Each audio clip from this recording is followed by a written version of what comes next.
Bonjour Michel. Bonjour Jean-Marc. Aujourd'hui, vous souhaitez répondre à de nombreuses personnes qui se demandent si vous faites des séances à distance. Oui, effectivement. Qui dit travail à distance dit séance via le téléphone ou en visioconférence. Tout à fait. Alors, tout de suite, on se pose la question, comment faire une séance d'hypnose à distance? Pour l'instant, pour plusieurs raisons, je ne souhaite pas faire de séance d'hypnose à distance.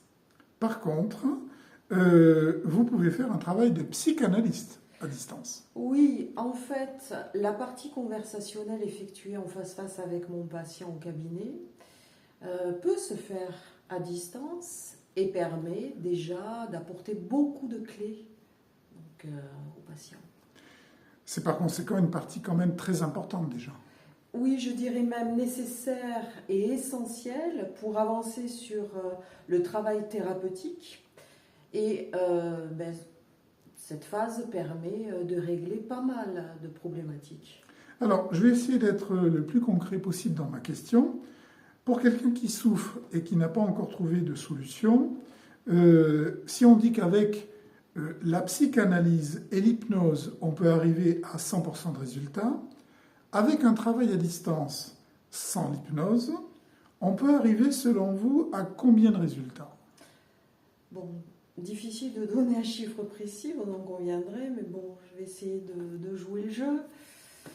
Je pense que plus de la moitié du chemin thérapeutique peut être fait à distance, donc si vous voulez des chiffres, 50-60%, c'est quand même mieux que rien, non ?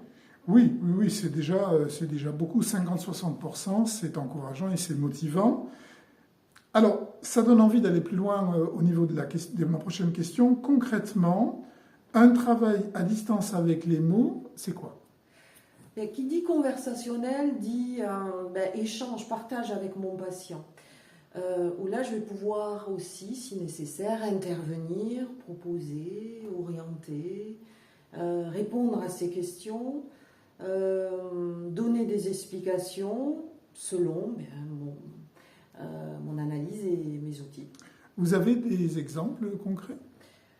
Eh bien, par exemple, je peux expliquer le profil psychologique de mon patient, ce qui lui permet bien de comprendre pas mal de ses comportements. Pour l'aider à mieux se connaître, donc. Oui, exactement. Je peux expliquer aussi la signification de ces symptômes qu'il est loin de soupçonner. Je suis en fait une thérapeute, évidemment, qui écoute, mais aussi qui parle et qui donne des outils. Donc, tout ce travail sans l'hypnose, qui peut déjà considérablement aider le patient à aller mieux, et peut aider aussi à faire un travail sur lui-même. Oui, et ça peut se faire à distance. Donc, pour toutes celles et tous ceux qui vous écoutent, qui vous regardent, et qui n'ont pas la chance d'être à proximité de votre cabinet, il y a donc la possibilité de vous contacter pour commencer un travail. Oui, donc pour commencer un travail à distance, soit par téléphone, soit de préférence en visio. Le premier contact se fait via mon adresse mail, selibéréparlhypnose@orange.fr, mentionné sur ma chaîne YouTube. En fait, il suffit juste de cliquer à la suite tout en haut de « Je m'appelle Michel ». Eh bien, merci beaucoup Michel pour tous ces éclairages. Avec plaisir Jean-Marc.